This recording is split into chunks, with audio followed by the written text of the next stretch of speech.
其實咧就因為呢幾個月咧冇咩睇特別嘅書，咁直至到咧就上兩個月啦，咁因為有人同我提過有一本叫枷鎖嘅書，其實你哋個個都聽過輕輕噶啦。咁但係咧嗰本書咧枷鎖就係話大家都知就係一個香港嘅一個香港嘅記者叫譚慧雲啦。我估佢係曾經喺有線電視做過記者，但係我對佢印象不深。咁咧佢自己屋企嘅故事嚟嘅。咁大家都知就係因為佢個古仔咧，就係睇落去好似佢嘅家庭係一個非常之正常咧，一個中產嘅家庭啦，父母都受過教育啦，又係公務員啦，咁經濟無憂啦。咁佢自己之外咧，佢就有個哥哥啦，即係兩兄妹啦。哦，去，好。係啊，入咗好多水。咁而個故事就係話，原來佢哥哥係一個精神病者，係病咗30年。30。咁但係個奇怪在咧，就係話佢細個咧係一個好叻嘅細路仔，讀書好叻。咁但係有啲問題就係唔知點解喺香港一入咗大學之後咧就適應唔到。咁而咁啱喺呢個時候，當佢入咗第一年嘅大學嘅時候咧，佢父母就去移民啦。當時可能係89年之後，咁佢父母咧又跟風啦，覺得需要移民，咁亦都有能力啦，咁就去咗加拿大，去咗溫哥華。咁初咧，譚慧雲都係一齊去嘅，一齊過咗去嗰邊。咁而佢哥哥開始已經有問題啦，因為香港適應唔到大學生活之後咧，又就即係冇再讀書啦。咁翻到去加拿大，本來係想再入大學嘅，咁但係因為佢情況越嚟越唔好啊，咁所以咧亦都冇辦法喺嗰邊繼續大學。咁而最可怕嘅咧就係話佢父母係唔想將佢個仔有病呢樣嘢咧係俾人知，咁所以咧佢個仔咧就同父母，咁因為後來譚慧雲咧就翻嚟香港讀書同埋做嘢，咁變咗咧就係得佢3個人喺嗰度嘅時候。咁佢哥又冇睇醫生啦，又冇返學啦，咁咧就日日就係喺一間房，因為佢住一間超級大嘅大屋，咁就匿埋喺間房裏邊，唔知佢個哥喺裏邊做乜嘅，佢父母都冇辦法去即係干預。咁而佢父母亦都唔求助嘅情況之下咧，如是者咧係過咗10幾年啦，我諗。咁until咧就係去到個問題喺邊咧，就係話當佢阿爸又中風。而佢阿媽慢慢原來有失智啊，咁3個病人喺埋一間屋裏邊，咁而譚慧雲咧就大概係6年前嘅咋，咁佢咧就隻身過去，將佢哋3個搬翻香港，然之後搬翻嚟之後咧，好難啊！其實咧好得意呢本書咧，係咯，咁咧就翻即係移民幾廿年之後，即係10幾20年之後咧。一家人再翻香港，而翻香港咧即係嗰個戰鬥咧要再繼續啊，更難添啦！就因為要3個都分別就醫啦，咁然之後又要幫佢哋睇下點樣去即係改善翻佢哋而家咁艱難嘅情況。咁呢個我諗大概就係咁啦。咁而家我估佢都叫做settle 咗啦，即係3個都有去睇醫生。咁佢阿哥亦都曾經去庇護工場做嘢，但係就都唔係經常啦。咁有陣時佢唔肯做嘢，咁亦都冇翻工。咁但係咧，因為咧個問題咧就係因為譚慧雲本身係記者咧，佢好多 connection，咁佢變咗係可以係好多揾許多佢識嘅人啦，或者係朋友幫佢手。咁最後咧本書寫咗成寸半啊！我唔知 Moby Dick 有冇咁厚，或者你睇嗰啲有冇？咁佢最後咧就係都叫做真係3個都稍為好啲啦，因為佢老豆咧，又嘅馬古仔，其實永遠都唔完，因為佢哋而家仲在人世啊嘛。只不過佢已經係能夠點講？佢本來3個都唔見人嘅，咁而家佢個哥都叫做話出嚟做下嘢，有時做下唔做下都好，有時又都要翻醫院咁。咁而佢阿媽佢根本已經失智啦，咁但係佢都好好喎，佢盡量揾朋友去探下佢阿媽啦，或者係勸佢阿媽亦都去下啲中心嗰度學嘢啦。咁同埋揾人，佢最得意就係每個月都揾人幫佢，即係揾啲朋友啊，或者佢自己咧同佢打麻將。咁當佢阿媽即係因為失智，可能即係冇辦法㗎啦，只可以咁。咁而佢老豆係一個最萌塞、最固執嘅，因為係好大啦。佢中風啫，佢中風係啦反過能力嘅喎。咁冇反過，我諗又唔係非常嚴重啦，都尚可以有一啲有限度嘅活動。咁同埋佢老豆咧，原來喺加拿大亦都有寫下字啊、畫下畫嘅。咁就叫咗佢去老人中心度，一個禮拜你做一次義工，教人哋畫畫啦，咁或者寫字咁。咁所以咧，最後咧，你都可以話某程度咧啊，經過咗咁多年6年，又搬翻嚟到咁樣用辦法幫佢。同埋佢個哥咧，就因為佢識白雙全，白雙全喺香港一個 artist 啦。咁佢話佢個哥原來佢匿埋加拿大嘅時候咧，係畫咗好多畫嘅，或者係唔知係塗鴉定係乜嘢啦。咁佢叫白雙全幫佢睇下，咁白雙全又話：咦，都得喎，即係都好似有啲嘢喎，反映到佢內心一啲嘢。同埋咧，佢話原來 Art Basel 咧，Art Basel 裏邊咧，佢每一年咧都有一個 section 咧，係俾一啲，比如呢啲有需要人士，即係佢好似係白雙全有知道有一個組織。咁每一次咧，佢都有一個位置咧，俾呢啲，比如可能係失智啊，或者係殘疾人士咧，去做一啲 art 嘅 artwork 可以展覽。咁佢就幫佢阿哥，即係經過白雙全咧，就擺，即係曾經擺過1年。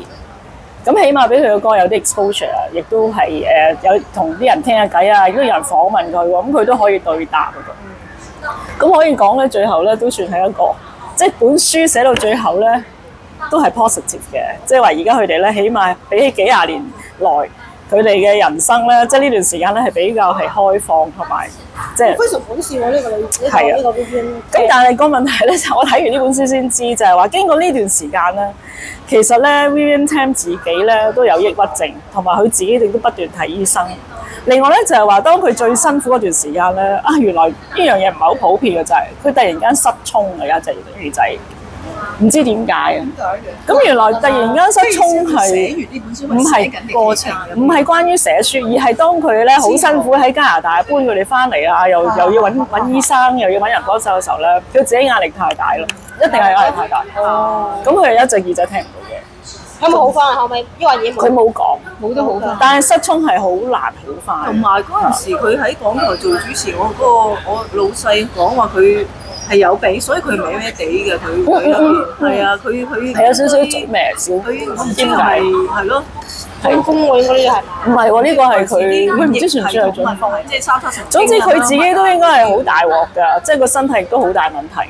咁但係佢其實咧，佢一個講呢個古仔咧，就係好得意，就係第一樣嘢就係話好似我以前我都同你講過啦，嗰陣時讀教育心理學嗰陣時咧，好多人都講原生家庭對每一個人嘅影響啊嘛。咁而佢嘅古仔亦都係，因為佢父母係一個即係都幾奇怪嘅人。即係當然佢個副題叫做枷鎖華人家庭這隻巨獸咁樣啦，即係好似華人家庭咧係一個 monster 嚟嘅。中國人嘅家庭咧有好多嘢，好多禁忌嘅，好多規矩嘅。而佢屋企裏邊咧就係佢老豆係一個即係超級嘅即係大男人嘅人啦，覺得所有嘢都係我自己搞。佢話最搞嘢咧就係去到加拿大咧，個個都學揸車㗎啦，佢唔準佢老婆學揸車，一定要由我揸車，即係一定要個男人。就甚至譚慧雲過到去探佢哋咧，呢個女都唔可以揸車，你去邊我車你去。即係咁誇張㗎。咁可能佢嘅出發點係覺得係啦，我驚你哋有危險。所以我覺得即係如果個原生家庭咧，即係佢阿媽就係千於百順，我聽晒佢老豆講嗰啲人啦。咁但係咧就佢哥哥同佢嘅反應係好唔同啊！即使大家出身一樣啦，對面對同樣嘅父母啦，咁個分別咧就係話佢阿哥係一個好乖、好聽話嘅細路，即係細個讀書好叻咁就算啦嚇，即係老豆話乜就乜，即係都唔理佢哋啦或者。咁但係咧，譚慧雲就係一個唔係咁聽話，即係你唔俾我做，但係我想要做，我打死都要做。咁所以我就覺得都幾特別，就係話如果我哋嗰啲原生家庭對我哋嘅影響，係甩唔到身嘅，但係咧個反應都可以好兩極咯。後天嘅性格咯，性格唔同咯，係咯，後天性格咯。應該係個仔係唔同啦。咁另外係妹又好啲嘅，可能即係會係反叛啲咯，係咯，因為哥就嗰個啲期望放晒。同埋對個仔可能重視啲啦嚇，因為個仔呢啲叫有啲大仔 complex 㗎，即係啲家庭即係對大仔更加係有一啲系列嘅。咁我相信佢老豆對個仔可能個期望都高，係啦，可以有少少空間俾你。可能係。咁但係咧，譚慧雲我話點解寫咗本咁厚嘅書啦？即係其實件事你可以話好複雜，但係其實亦都好似好簡單啦，成樣嘢個症結。咁但係咧，我就覺得佢寫呢本書，佢自己都有承認嘅，就係話其實佢係要治療自己嚇。如果佢唔寫咧，我諗佢就會爆炸。同埋咧，佢一路嘅心理就係覺得，喂，我係一個細女嚟喎，點解呢3個大過我嘅人喺家，點解全部都要由我去搞佢哋嘅問題？佢哋搞到咁大鑊，但係點解要由我一個人一個承擔係好多講翻佢細個嗰時嘅片段喎，係㗎佢寫得係㗎咁長篇嘅咧，係咯。但係就因為佢好得意啦，就係話，我想講佢個寫作手法咧，就係話，我相信佢寫完呢篇文咧，我就諗佢就係因為你自己寫自己嘢就梗係咁啦，你認為緊要㗎，1、5、10，佢直情係巨細無遺，比如話食一餐飯啊，邊一次去探佢哋喺屋企啊，每一個鐘頭發生嘅嘢，佢幾乎都要鋪晒出嚟。咁可能對佢自己好深刻啦，或者佢覺得好辛苦，佢一定要寫一次經歷一次去即係解決呢件事。咁但係就好得意就係，我覺得佢出書嘅時候咧，我諗個編輯咧亦都唔係點喐佢啲嘢啊。我估都係。佢要點寫，俾佢寫晒。其實俾我，比如話，因為心理治療嚟㗎嘛。係啊係啊。咁咁但係如果你真真正正話以一個即係客觀嘅作品嚟睇啦，我就覺得佢好多雜碎係可以剁咗佢嘅，即係甚至 cut 一半都得啊。因為其實佢個古仔真係好簡單，某程度從某個角度睇係好簡單。咁但係問題呢本書係因為佢要自我治療嘅書啊，所以佢就係好似日日要日記咁樣寫晒自己所有嘢出嚟。中意寫乜咪寫乜咯，係啦。咁我諗唯一即係我諗個價值咧，就係話佢帶出咗呢個問題啦。同埋咧，我覺得另一個睇呢種書咧，或者講咧，我諗最大嗰個影響對個讀者，或者係對我自己嚟講，就係你會諗翻自己啲經歷，或者你自己遇過嘅嘢。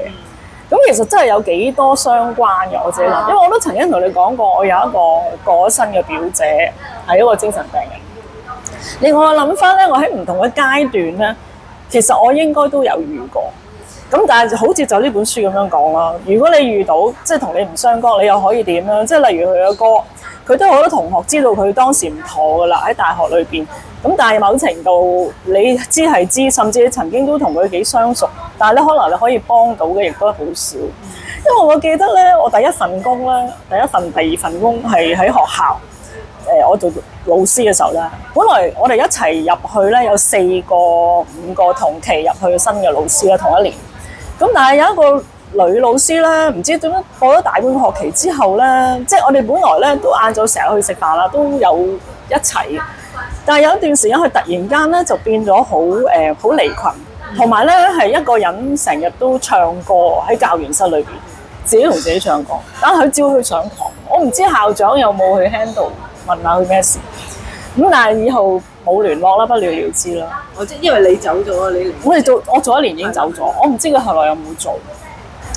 咁另外咧，我就再早啲咧，就係、我係10幾歲嗰時，我曾經喺教會生活過咁樣，即係都有去教會啦。咁當時咧有2個嗱，因為咧譚慧雲呢本書咧提咗一樣嘢咧，我諗都幾得意或者係幾 relevant 啊，就係話一個人如果你自己有問題，無論你係physical 個病又好，或者你覺得自己精神啊情緒嘅問題都好咧，佢講一樣嘢咧叫病識感啊，即係話你有冇覺得自己有病？因為有2種人嘅，一種咧就係超級唔認自己有病，即係例如佢老豆啊，咁佢個哥都係嘅，唔覺得自己有病，所以咧係好辛苦叫你睇醫生嘅，或者係唔肯去就醫。咁但係咧調翻另一轉咧，就係覺得自己好病，唔係病都話自己病，或者係好重視自己嘅病。咁我就記得我嗰陣時返教會嗰1-2年咧，係有2個咁嘅教友，即係同我年紀差唔多，都係10幾歲嘅。咁但係咧嗰個教會，因為佢喺黃大仙啊，咁好多嗰啲教友個家境都比較困難。咁呢兩個朋友仔咧，好得意嘅就係佢哋都係㗎，即係比較好細個就出嚟做嘢。咁但係好不幸啦，有一個的而且確係有啲精神問題嘅。精神問題就係話個壓力好大，好焦慮。當時我哋完全唔識㗎。你諗下，我10幾歲嗰個年代，即係40年前，嗰時冇呢啲嘢，完全唔識。但係咧，佢係的而且確質定係有情緒病嘅。咁有情緒病之餘咧，個身體亦都唔妥啊。我唔知佢個腎定係咩事咧，但係長期要成日食藥啊，成日要去醫院覆診啊咁。咁但係佢唔出聲㗎，從來都唔講自己有病嘅嚇。但係大家都知道佢係唔係好妥，即係知道佢好辛苦，同埋佢做嘢又好似好辛苦㗎嘛。我都唔記得咗佢做咩嘢。咁但係好得意咧，就另一個又係嘅，就係、有好多即係又係好緊張，好多即係好神經緊張，個人好 tense，都係有事。咁亦都係有另外一啲身體嘅問題。但係咧調翻轉呢一個朋友仔咧就好得意，就係佢覺得佢個病好似係佢一個重要不可割離嘅部分。餐見親我哋咧，都一定傾下偈咧，就會講自己個病㗎啦。就會講自己呢個叫咩 term 啊？病咩話？病識感啊，病識感啊，識係意識嘅識，我意識係啊係我病識感。咁係即係的而且確，但係尤其是嗰陣時候唔係咁公開講精神病啊，或者係焦慮症啊咁。但係其實問題從來都好多人係要面對呢樣嘢咯。咁但係的而且確當時因為我認識太少啦，覺得自己有病咯。女人就前者通常都係男人，後者通常都係女人。係兩個都係男子嚟㗎，我覺得男兩個都係男子 general 嚟㗎。應該女人就成日都覺得自己周身病。唔係比較願意承，比較願意話女人自己病。承認脆弱啊，冇錯好中意睇醫生嘅，咩醫生都睇，跟住就醫生話佢冇病，我話佢病症唔好咯呢啲呢個。呢個醫生又去揾個第二個，我有病，冇病，又去揾個第三個。但係我覺得嚟到呢個時期，即係幾廿年之後，我相信而家就好好多㗎啦。即係好多人都不至於唔承認自己有病精神或者情緒問題。以前邊識啫？如果你講緊我80幾年翻工嗰時大會堂，我就聽過一個 club，即係其他啲同事講啊，哇！佢話佢即係頭耷耷嘅時候，男人嚟嘅，日日翻工啦，佢話好辛苦啊，覺得。咩辛苦咩啊？翻工都好辛苦，辛苦係好辛苦，即係覺得好壓。或者好大壓力咯，即係覺得好吃力。係啊，個壓力好大。即係嗰時候覺得好奇怪，點會有人覺得翻工你啫，開心啊嘛！你翻工係咯，我翻工啊，跟住喺度慘死。但係依家我會明啊，依家會明白，可能係有其他嘢。係啊，真係會明白有個情況，你係翻工都覺得好大壓力。係啊，或者等於咧，即係譬如我都試過嗰時遇水不平衡咧，我覺得過一條馬路咧都好困難。呢個就係鄭秀文講嘅，當佢嗰時係焦慮症定抑鬱症嗰陣時，你企喺馬路邊，我過唔到馬路，車來車往嗰啲人人來人往，好難踏出一步。我真係有試過，做唔到啊！就係咁簡單嘅都做唔到。咁的而且確咧係病咯，梗係病啦，真係病因為精神嘅問題啊。但係會連帶你 physical 都會有問題㗎嘛，最弊係。係啊，依家我覺得依家現今社會最大問題啦呢樣嘢，我覺得成日心病，跟住又搞到成身都病。係啊，因為好多病都係情緒引起噶嘛。咁咪搞到你周身都病咯。係啊，甚至 cancer 都係啦，好多時都係咁樣講。係，不過你頭先講到呢個譚慧雲嗰件事，因為咧，我覺得因為佢有資源可以解決，所以佢就俾自己好大壓力。我想講，即係我唔係話有病唔使理，但係當你冇乜資源嘅時候，你都唯有盡力而為，你唔會俾自己逼自己做得到嘅。其實，即係你可能你帶佢去睇醫生啦，佢哋唔肯睇啊，咁啊我都要翻工，我都要揾食喎，咁好點睇咁算啦，由得佢。即係你就唔會俾自己咁大壓力，反而。就因為佢有呢個資源可以做，哇唔係喎，我真係識嗰啲名醫咁乜乜喎，咁啊係咁嗌又好，乜都好，客又好，都要逼佢阿哥阿爸去睇啊乜乜，即係反而可能就因為你可以做得到嘅嘢多咧，你嘅壓力仲大，即係你可能你嗰個層次冇咁高。係嘅，如果你真係揾兩餐都唔掂嘅時候，你唯有自己照顧自己㗎啦，係啊。即係可能我都有3個細路要湊嘅，都係嘅，因為咧佢有一兩處咧都講嘅，就係話佢啲朋友咧，有啲朋友咧都成日勸佢，喂你唔使理佢哋啦，咁緊張，佢唔食飯咪由佢咯，你唔係一定要餵佢或者咩性㗎咁樣。咁呢個的而且確係，我諗好多壓力自制啦，或者自己再加多啲俾自己咯。即係唔係？所以其實你作為一個照顧者，你都要照顧自己，就係咯，即係你都要將個標準降低，可能50分就算啦。係咯，即係你當然覺得佢做到100分係最好啦，但係你有啲無能為力就係無能為力㗎嘛。你無能為力，但係你覺得好似我再努力啲，我就係無能為力50分會變60分咧。但係唔係嘅，因為屋企人嚟㗎嘛。咁如果真係無能為力，如果唔係屋企人，你都好似知道算啦，你都唔理咯，係啊。係你講。唔記得咗啦。哦，算啦，好嘅，圓滿。